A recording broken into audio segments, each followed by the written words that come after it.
Tao po. Tao po. Sandali! Ay! Ay, andiyan ka na pala. Sige, pasok ka. Ma'am, magandang umaga po. Ay, good morning. Pasensya ka na ha, kasi maliligo sana ako. Papasok ako sa trabaho eh. Maiwan kita dito ha. Bale, ikaw na muna bahala sa bahay. Dito naman yung kapatid ng asawa ko, kaya lang wala talaga akong maasahan dun eh. Kaya nag-decide talaga kumuha ng kasama dito sa bahay. So, maliit lang naman yung bahay. Madali lang naman yung trabaho dito. Bale, hindi mo na kailangan magsuot ng uniform na ganyan. Okay lang naman kahit pambahay lang isuot mo. Kasi baka sabihin mong kapitbahay, ang yaman-yaman namin eh. Ma'am, okay lang po ma'am. Sanay naman pa ako sa ganitong uniform pa. Yun naman po talaga yung trabaho ko. Sure ka ha? Opo. Kasi maliit lang naman yung bahay. Yung problema, hindi talaga makakilos dito kasi busy rin ako sa trabaho. Yung kapatid ng asawa ko, hindi ko naman mautusan. Tinan mo nga ang kalat ng bahay. Nakakahiya naman sa'yo. Walang problema sa akin ma'am. Mabilis naman pa akong kumilos. Kaya ko naman po trabahuin to agad. Sige, bale, maliligo lang ako ha. Opo. Pagbaba nung, tinan mo nga, anong oras na, natutulog pa. Nung kapatid ng asawa ko, ikaw na lang magpakilala ng sarili mo ha. Kasi baka malit na ako maliligo pa ako eh. Sige po ma'am. Yung kwarto mo, dun sa tabi ng banyo, may kwartong maliit dun. Dun ka na lang magstay. Opo. Punta na ako sa banyo, magpupuno kasi yung tubig eh. Sige. Bali ma'am, nag-almusal na po ba kayo para ipagluto ko po kayo ma'am? Hindi na. Pero sige, magluto ka kasi baka kakain yung bilas ko. Sa labas na lang ako kakain. Mamayang gabi na lang, mag-prepare ka na lang ng dinner, ha? Sige po ma'am. Salamat Sige. po. Gusto mo umakyat o dito ka na Hindi na lang po muna? ma'am. Umpisa na po ako para matapos po agad. Sige, ikaw bahala. Opo. Maliligo na ako, ha? Sige ma'am. Ito ko mga gamit ko.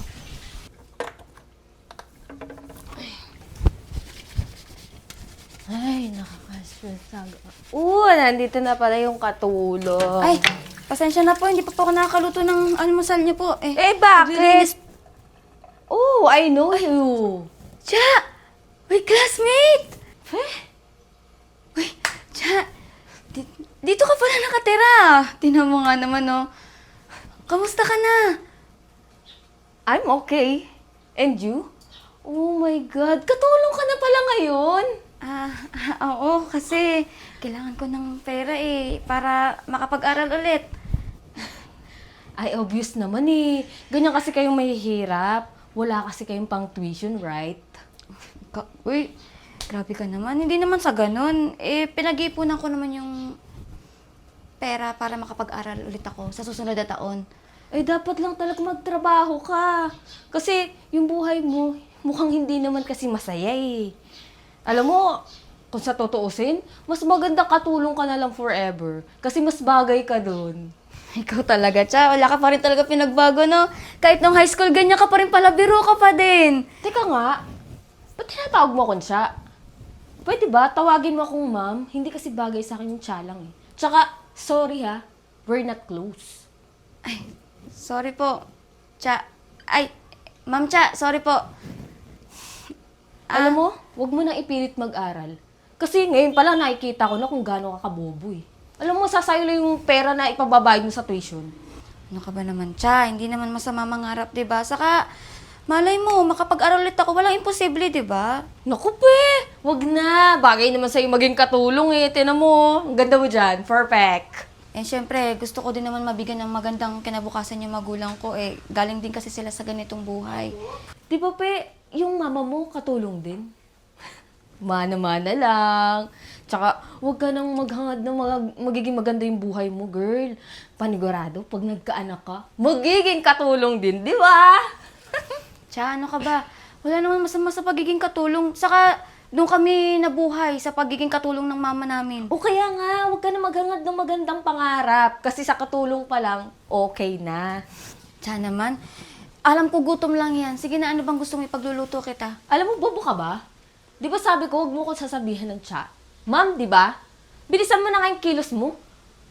Pagtimpla mo ako ng kape, tapos sakto, lalabas ako.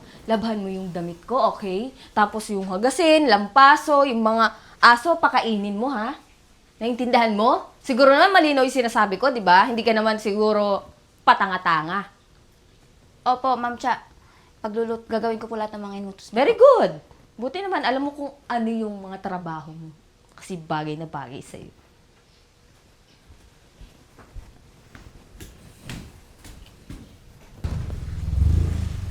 Uy, nandiyan na si ma'am.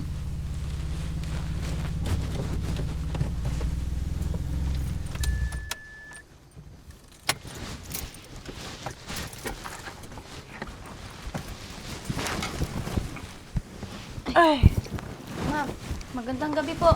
Nandiyan na po pala kayo. dami niya na.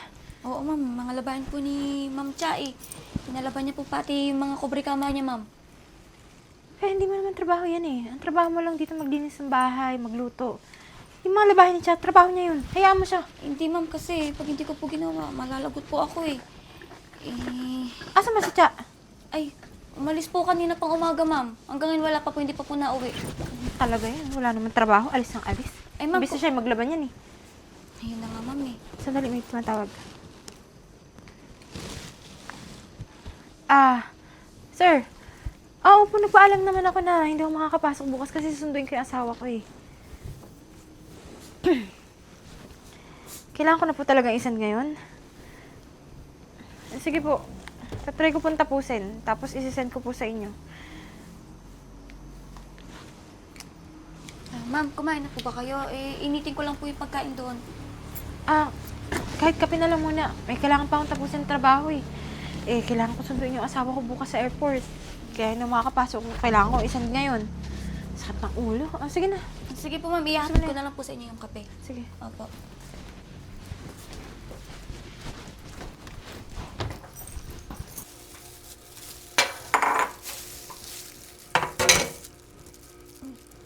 Nakatulog na si mama.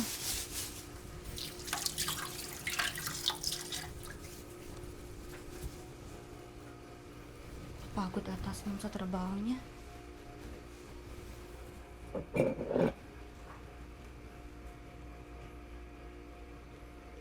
Parang alam ko to ah.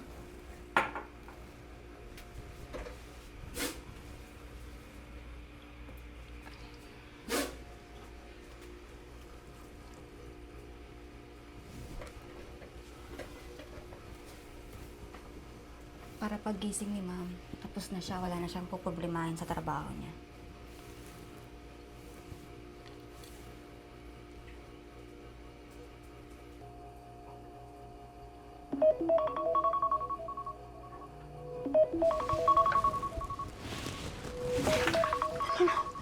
Hala pa.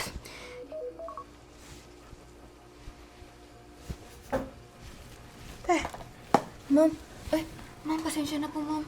Ma'am, sorry po, pinakailaman ko po yung trabaho niyo. Nakatulog din po ako, ma'am. Pasensya na po. Nakatulog ko. Ba't di mo ko ginising? Isisend ko to kay boss eh. Ma'am, Paano? Hindi ko naman ito natapos ah. Kakaalam ko, kalahati pa yung nagagawa. Natapos ko ba to? Bakit kompleto to? Ma'am, ginawa ko na po yung trabaho niyo. Minsan po kasi pag nagtatrabaho po kayo, sinisilip-silip ko po kasi kayo, ma'am. Kaya, nagigets ko naman po kung ano yung ginagawa niyo. Kaya, ginawa ko na po yung trabaho niyo para makatulong po ako sa inyo. Kasi nakita ko po kasi kayong pagod na pagod sa trabaho, saka puyat na puyat po. Tama to ah. Marunong ka sa Excel? Opo, ma'am. Napag-aralan ko din kasi, ma'am, nung nag-aaral pa po ako hindi ko lang po natuloy kasi medyo kinulang po sa pera. Kaya hindi pa ako nakapagtapos sa pag-aaral. Sigurado kayo kung gumawa nito? Opo, ma'am. Marunong ka pala? Bakit hindi ka nagtatrabaho sa opisina? Marunong ka pala sa mga ganito. Kasi ma'am, hindi pa ako natatanggap. Gawa ng, hindi naman ako nakapagtapos. Wala naman pa akong diploma. Ganun ba? Pero kasi, isasend ko muna to sa boss ko kasi susundo pa ako sa airport eh. Sige po, ma'am. Thank you ah. Opo. Sandali, isend ko lang sa Ma'am, email. may gusto po ba kayo? Kape? Sige, pakitimpla na lang ako ng kape. Sige po.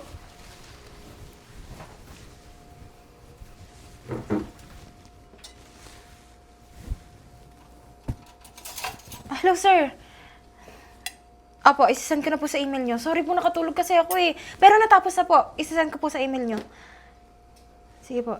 Thank you po. Ma'am, magkape muna po kayo. Ay, salamat. Ma'am, pa-check na lang po. Baka po may mali sa gawa ko. Baka Hindi. gawa lang po. Tama to lahat. Nagugulat nga ako sa'yo eh. Galing mo ah. Ma'am, Maiwan ko na po kayo ha. Tatapusin ko lang po muna yung pinapagawa sa akin ni Ma'am Cha kasi baka po pag hindi ko natapos Hindi. mangyayari. Hindi mo trabaho yun. Hayaan mo yung mga pinapagawa ni Cha. Alam mo, mabuti pa matulog ka na kasi for sure napuyat ka dito. Pahinga ka na doon. Ako bahala sa'yo. Sige po ma'am. Salamat po Mm.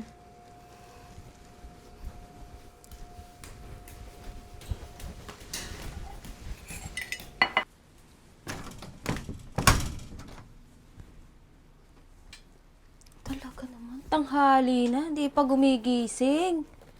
Hoy, babae! Ay, Ma'am Cha. Anong oras na? Ay, ma'am, pasensya na po. Tanghali na! Ano, sarap buhay? Hindi ka namin binabayaran dito para lang humilata, ha? Ma'am, pasensya na po kasi ang dami ko pong tinrabaho kanina. Sa totoo nga lang po isang oras pa lang po yung tulog ko sa sobrang dami niyo po kasing pinagawa So, nagrereklamo ka? Ha? Eh, di ba trabaho mo yan? Wala akong pakialam kung wala kang pahinga. Yan yung pinili mong trabaho, kaya magpagtiisan mo, okay? Ma'am, pasensya na po. Hindi po ako nakakapagluto. Sige po, bababa na po ako para pagluto po kayo. Eh, bakit kasi yung inuutos ni ate, yung inuuna mo? Hindi mo ba alam? Asawa lang siya ni kuya. So, it means dapat ako ang boss mo. Kasi ang nagpapasahod sa'yo, kuya ko. Kasi ma'am, siya po yung kumuha sa akin bilang katulong dito sa bahay niyo po. Siya ang kumuha, oo. Pero hindi siya yung nagpapasahod sa'yo, okay? Hindi mo ba naiintindihan yun? Kuya ko ang nagbabayad sa'yo, kaya dapat ako ang boss mo. Di ba po, siya po yung asawa ng kapatid niyo po? Paulit-ulit, ha? Alam mo, kitid ng utak mo eh. Kanina ko pa sinasabi, di ba? Pasensya na po, Ma'am Cha. Sige po, pagluluto ko na po kayo. Yung bag niyo po. So ngayon ka palang magluluto. Alam mo, may lakad kami. So malilit ako. Aantayin ko pa yung almusal na lulutuin mo. Sa susunod, pag ganyan ka pa, ha, tatamaan ka na sa akin.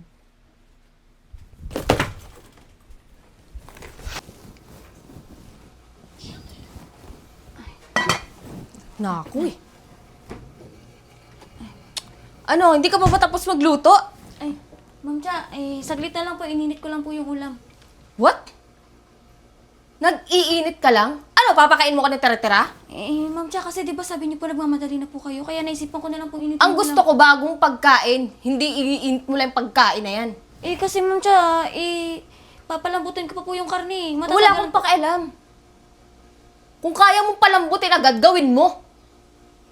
Mahirap po yung Ma'am Cha, lalo na mahina po yung tubig. So, nagrereklamo ka sa trabaho mo? Hindi po Ma'am Cha, O hindi naman pala, edi sundin mo yung gusto ko. Kaya niyo po ba hintayin isang oras pa Ma'am Cha bago ako makapagluto? Bilisan mo nga. Kung gusto mo lumambot agad yan, di mag-init ka ng tubig at banlian mo. Ikaw ang babanlian ko eh. Sige po Ma'am Cha, saglit lang po. Ko naman. Ano yan? French fries? Papakain mo sa akin yan aga-aga? Ma'am, pasensya na. Wag na! Wag ka na magluto, okay? Mabuti pa, lumayas ka na!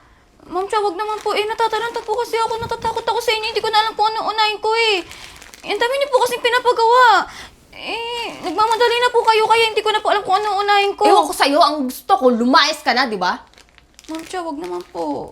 Wala ka nang magagawa dahil ako ang boss mo, di ba? Naiintindihan mo yun? Pag sinabi kong ayoko na sa'yo, ayoko na sa'yo.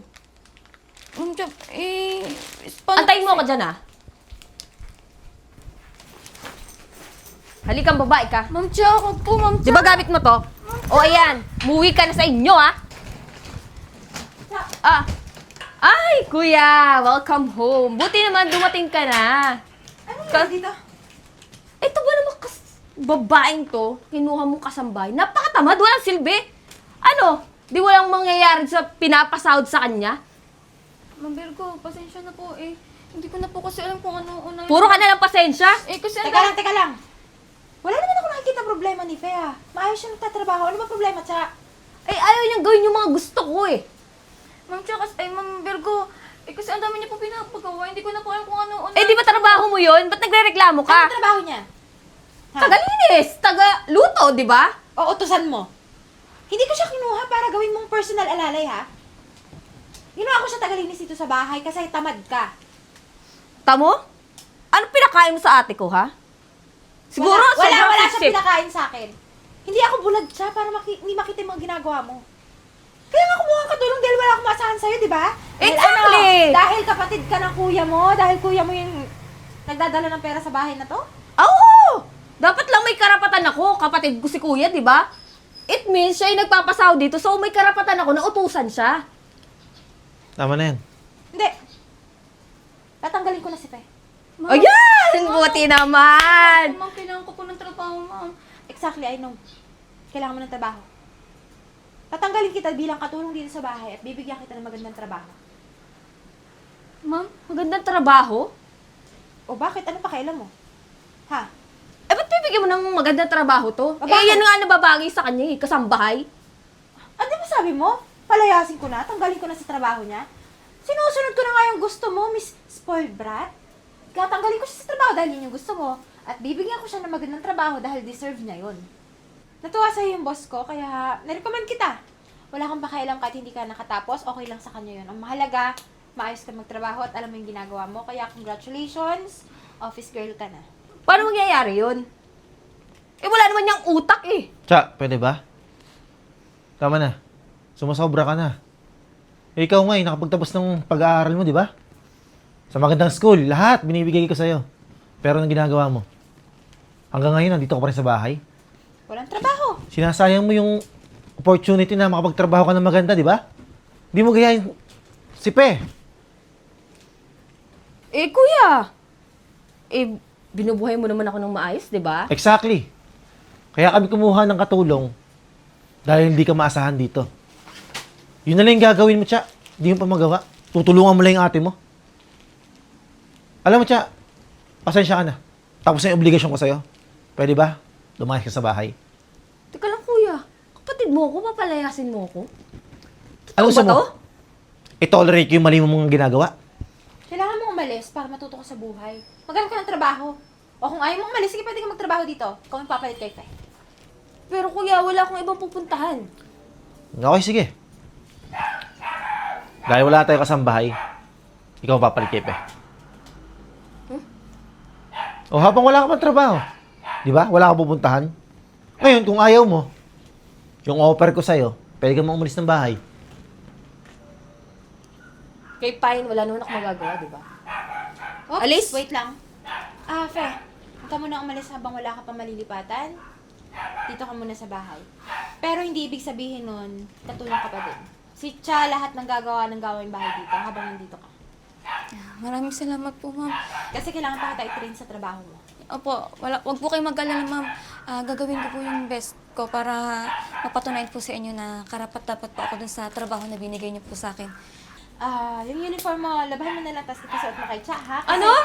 Bakit? Tapos mo sa akin to? Oh, may usapan tayo, di ba? Aalis ka dito? O ikaw magiging katulong dito habang wala kang trabaho? Deserve mo yan. Nareklamo ka? Okay, fine. Magagawa ko. Nga? Ma'am Cha, wait lang po. Yung fries po, lutuin niyo po. Kainin mo ng hilaw! Lutuin mo. Ano ba sabi sa'yo? Lutuin mo, di ba? Di ba ikaw yung katulong dito? So, gawin mo yung inuutos sa'yo. Ma'am Virgo, Sir Charles, maraming salamat po. Sige na, okay. Mag-base ka na sa loob. Habang hindi pa kita nahanapan ng bagong matitirahan, dito ka muna. Opo. Salamat po ulit.